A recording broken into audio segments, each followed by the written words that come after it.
Hey, JulesBlessedVegan, and as always, welcome to my allergies. My channel. And for those of you who are new, I'm sure you'll get used to it. I'm sure you can benefit. People, I'm having allergies. Oh my gosh. I don't know if it's all these books that I brought up from a tomb, man. They were so covered in dust, but I was so happy to get back to the 12-step program that I just took the risk. So that's what I'm talking about, the 12-step program. And I shared about the overview, and then I shared about step 1. And this is part 2 of step 1 because there's many components. I gave the overview of step 1 yesterday, but I wanted to share some of the resources and tools that go with step 1 for those of you who are going to dare to venture into this program, which is so life-giving and a lovely opportunity to get ahead of compulsions. So as I suggested, my 3 main ones have been alcohol, which I largely have had no need to participate in since I was raped at 26, which is pretty much the last time I went for broke on drinking. And then compulsive overeating, which is still how I approach eating, even if I am eating well. Like, I prefer to be low-fat, raw vegan, right? High-carb, low-fat, raw vegan. But even in my approach to that at times, I will eat my food very compulsively. I will harbor the food. I will make too much of good food, okay? So it may still be fruit and vegetables, but it'll be enough for a small country. And I will stand in the kitchen and eat it when, by all accounts, I should never be ashamed of that type of food. But it's a mentality that says that I'm, up to no good, that I don't have the right, to eat this quantity of food. There's like a lot of stigmas I have around food. So compulsive overeating in particular is one of mine. And another one is Overeaters Anonymous is another one that I've practiced in many times because my codependency and desire to be present for people can go seriously wrong. Okay, I can support the wrong people. I can lose myself in the nightmare of it and forget to take care of myself. People can be abusive and take advantage of me because of my lack of boundaries in certain areas. And what's interesting about all of these is that every time I start to focus on wellness, and I'm not a person who's afraid to mention the devil because I'm a God-fearing person and I know he's real. But the minute I get closer to God, get closer to truth, get well, he just starts putting up every roadblock he can possibly find and throws them at me as quickly as he can. So what was interesting was, of course, I was talking about Overeaters Anonymous because that's my primary one. And right away, a bunch of tricky foods for me because in the OA program, there is no steadfast diet, though I'm about to share with you what the diets are because they have offered a program over time within the program. But right away, a bunch of treats and sweets and people asking me to go to dinner or showing up with food suddenly happened.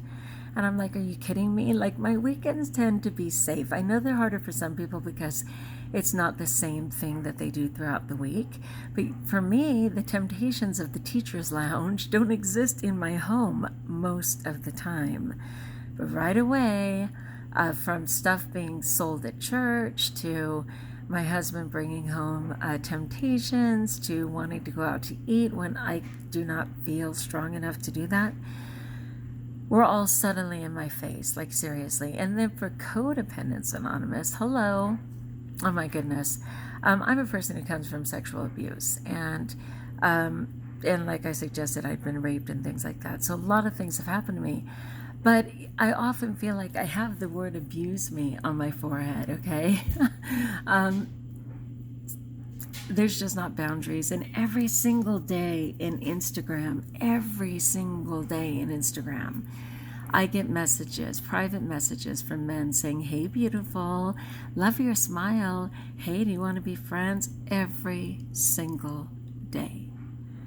I stay on for the few people, and I only have a few hundred followers and even less than that here, but for those few good people that I dare to inspire, I stay on. But every day I have to put decline.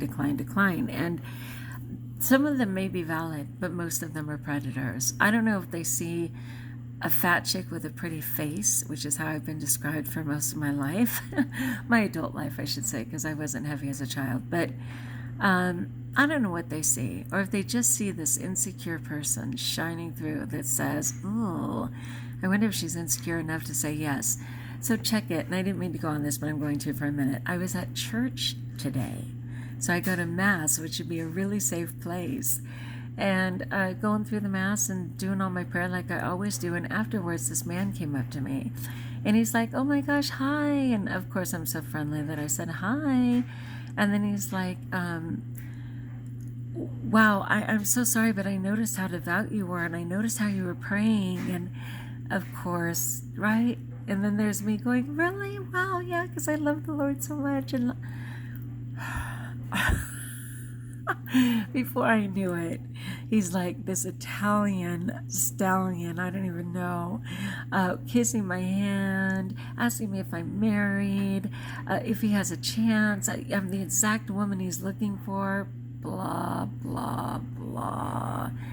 And then he proceeded to go on with this whole huge story about his ex-wife and the injustice of this and that. Before I knew it, like 40 minutes had passed, and I was like, dude, I gotta go. And even for the amount of time I listened, that wasn't my intention of Mass. That wasn't my intention. I just wanted to put people in the prayer book. I just wanted to be on my way. And then I was accidentally giving this man time. And I was accidentally like listening to him and giving him feedback. And then part of me was like, this is a predator, Juliana. You get that, right?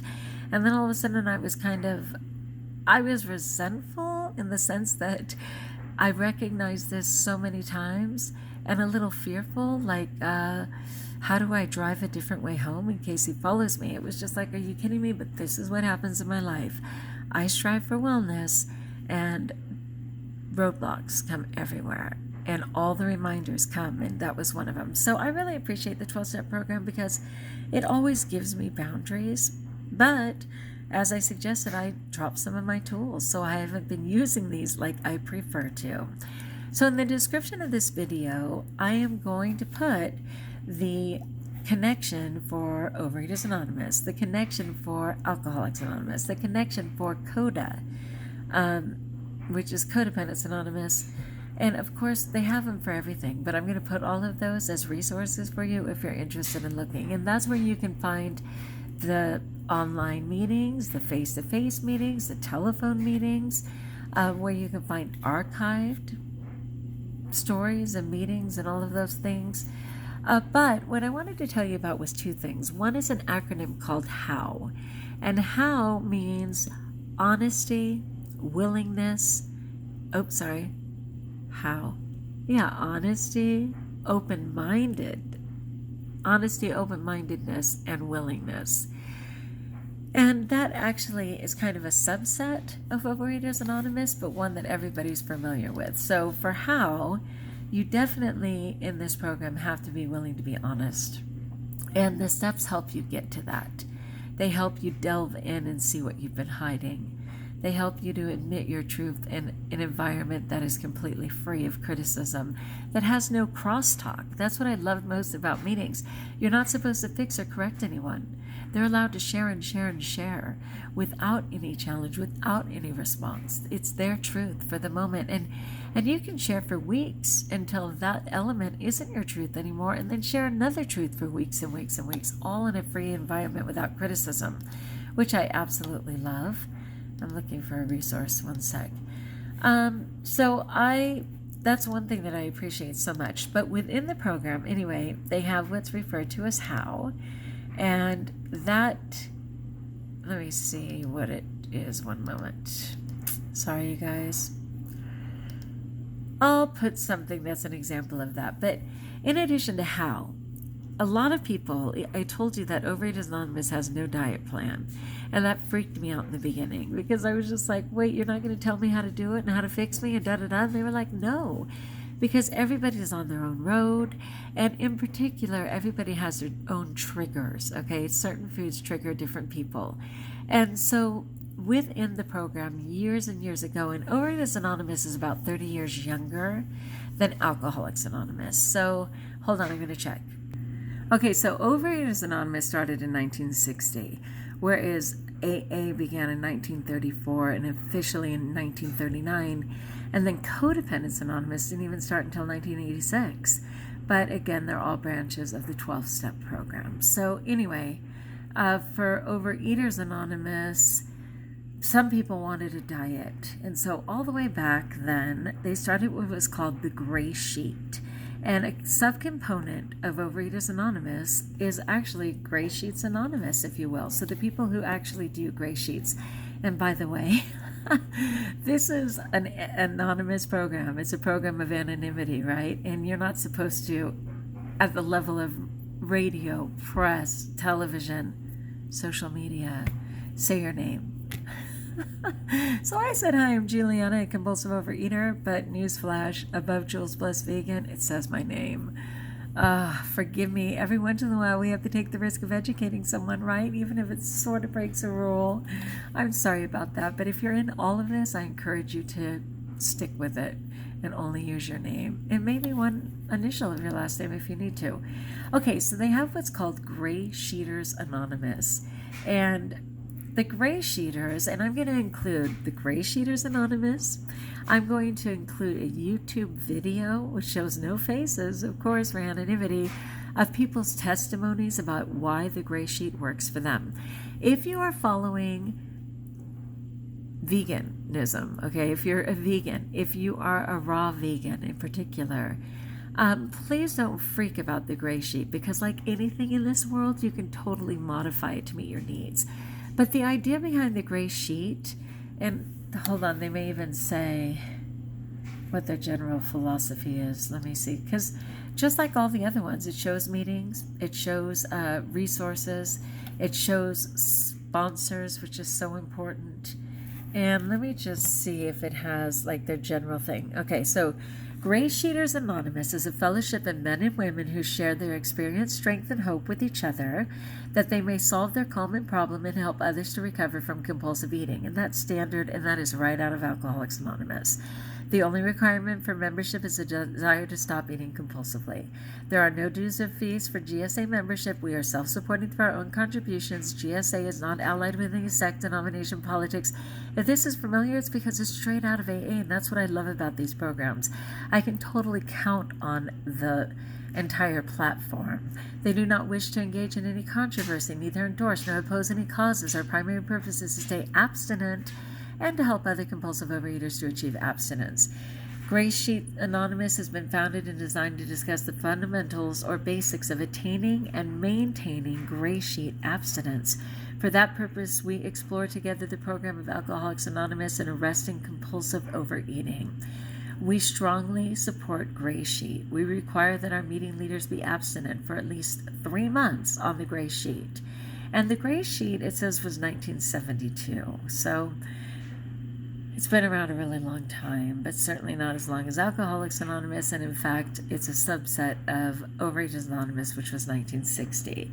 So we support a vigorous and positive attitude towards Gray Sheet abstinence, which we define, and this is the definition of it, as 3 weighed and measured meals a day from the Gray Sheet, with nothing in between but black coffee, tea, or diet soda. And this is the main thing. It's like, not everyone can handle having a snack because it freaks them out. And certainly they can't handle things like sugar and,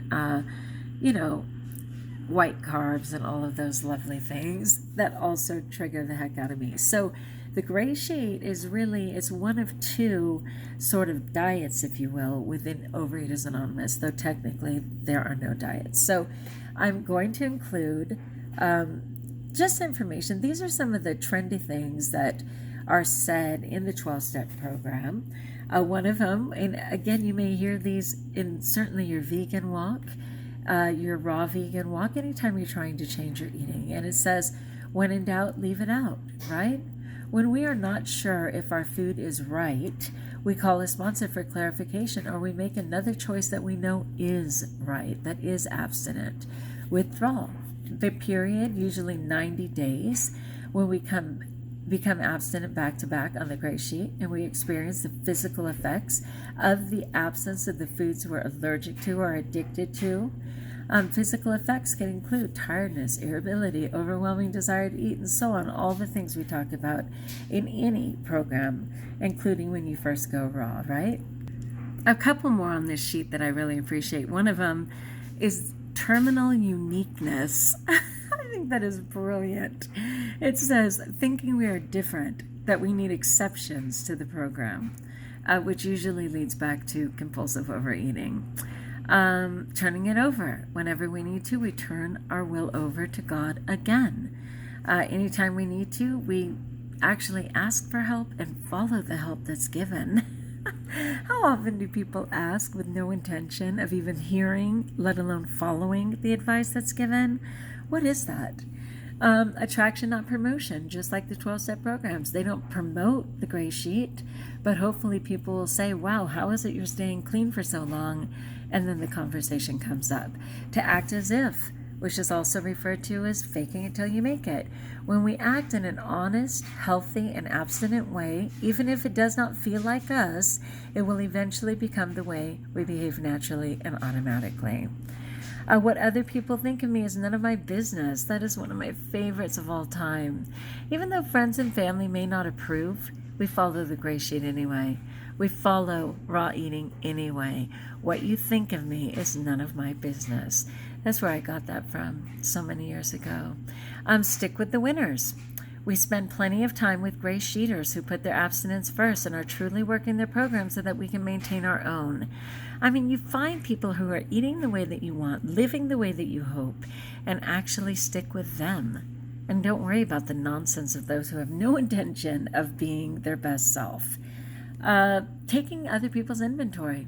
Finding fault with others often is used as an excuse to ignore our own shortcomings. Isn't that so true? Turning it over. We can do what I cannot. So we lean on the support of others, right? Our sponsors, other people using the gray sheet, and we don't try and do it alone. So all of these things are all part of this gray sheet abstinence, and then I actually include it. So again, in the 12 steps, just in considering even going for it and admitting it, that you're powerless and that you need help. There's a plan of eating. So again, this is one, the gray sheet. A second one that they recommend is called Dignity of Choice.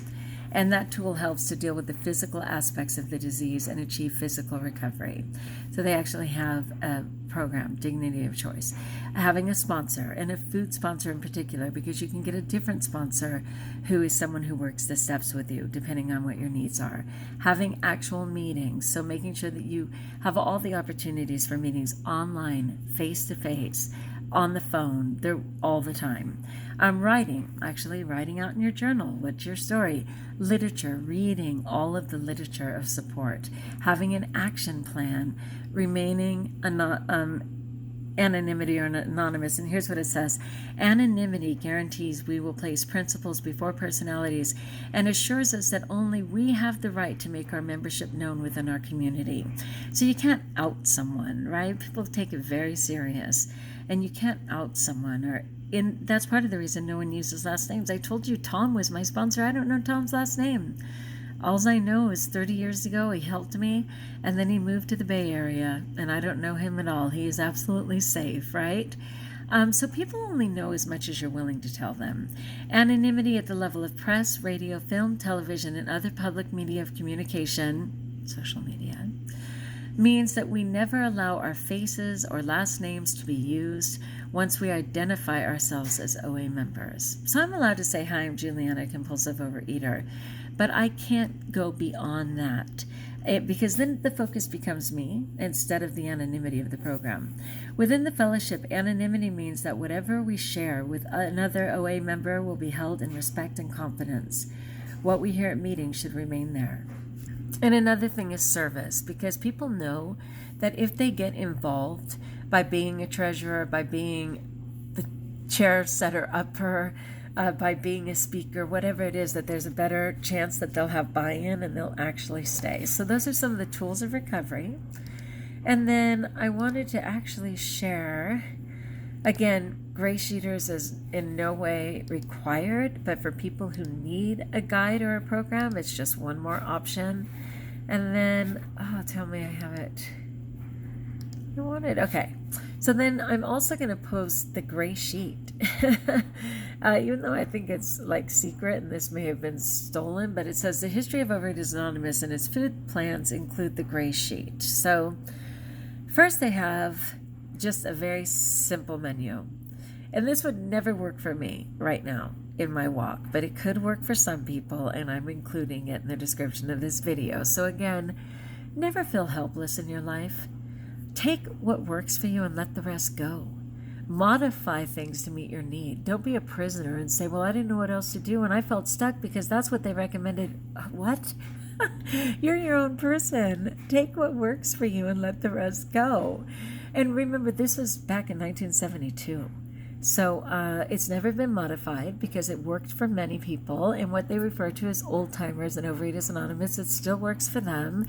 And I'm sure people have modified it to an extent, but this has worked for them. And I'm just sharing for some people who are like, well, is there any food program? Well, yeah, there is one, but it's not required.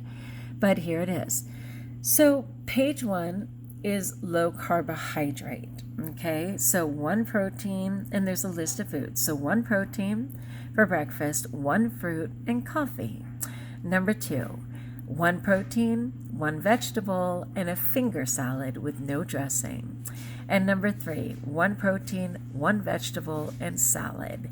And this is suggested for people who actually want to lose weight. And on that YouTube video, which I'm going to include, you're going to hear a lot of testimonials of people saying, I lost over 100 pounds and kept it off, and I've kept it off because of the gray sheet. It just keeps them very stable and balanced. And I might be kidding myself. For years, I was successful in Overeaters Anonymous because I never had snacks. And then all of a sudden, I started having snacks, and even though they were healthy, a part of me, which was reprogrammed, may have been saying, if we can have snacks, then we can have, right? So I have to pray about that. Okay, so for carbohydrate-sensitive people, man-made sugars and starches create a craving for more of the same. Therefore, these foods cannot be eaten at all. Okay, so this is like, it's funny because you'll hear people on the YouTube saying, well, you've been clean for a year. Well, you lost all your weight, so can't you have that? Can't you? No, we can't. This plan provides for complete abstinence from man-made sugars and starches and from any foods with more than 10% carbohydrate content. And again, you know, I'm a high-carb, low-fat, raw vegan, but none of my carbs are packaged, which is why I can even do it. Okay, so it says we suggest 3 measured meals a day with nothing in between. Again, they say but black coffee, tea, or low-calorie soft drinks. And for me, I've been weighing my food and getting a reality check. No wonder I haven't lost more of my weight in the last year and a half or so that I've changed my diet. I'm getting it. I'm starting to see what the real quantities are. Sorry, I'm having allergies. Okay. Overeaters Anonymous offers a choice of 3 disciplined eating plans. For losing weight is Plan A, the one I just said. Low carbohydrate, or Plan B, which is the basic 4 food groups for maintaining normal weight, and low carbohydrate maintenance plan. Before you choose any plan, see your doctor, and if you have a medical problem, follow your doctor's plan, blah, blah, blah. So remember, ours is a 3-fold illness. These suggested eating plans can guide us on the physical level, but we need the 12 steps to remember our recovery on the spiritual and emotional level. And you're going to see that to be true. So here's number 2. It says proteins may be mixed, like a shelf salad. Vegetables may be mixed. If a half cup of vegetables is included, the whole protein may not exceed a half a cup. Sugar must be listed 5th or below on ingredient labels, not among the first 4 lines. Check labels for sugar content. Packaged meats, low-cal, regular dressings, mixed spices, vegetables in cans and jars, etc. Dextrose, lactose, and corn syrup are all forms of sugar, and they must be listed 5th or below. Mixed family salads, then measure 2 8-ounce cups for your own, using up to 2 tablespoons of dressing without sugar. A finger salad is 3 small raw vegetables or green salad without dressing. When eating out, if cooked vegetables is not available, have a fourth raw vegetable. If fresh vegetables are unavailable, use fresh frozen, not packaged in sugar or syrup. Fruit packed in water or in their own juice, not sugar added. Mixing of fruits except the half-cup fruits to a total of 1 cup. Use real mayonnaise only. Remember, I'm just sharing, not whipped dressing. Watch out for high carbohydrate artificial sweeteners. If you are concerned about artificial sweeteners, see your doctor. Use diet ketchup and regular mustards on your meats and fish. People, don't panic. I'm just sharing this from 1972. Don't panic. 3 tablespoons of lemon juice daily may be used in tea or finger salad. If milk is used as a protein, some of that milk may be used. Okay, so then it goes on to the third thing. And first it lists the proteins.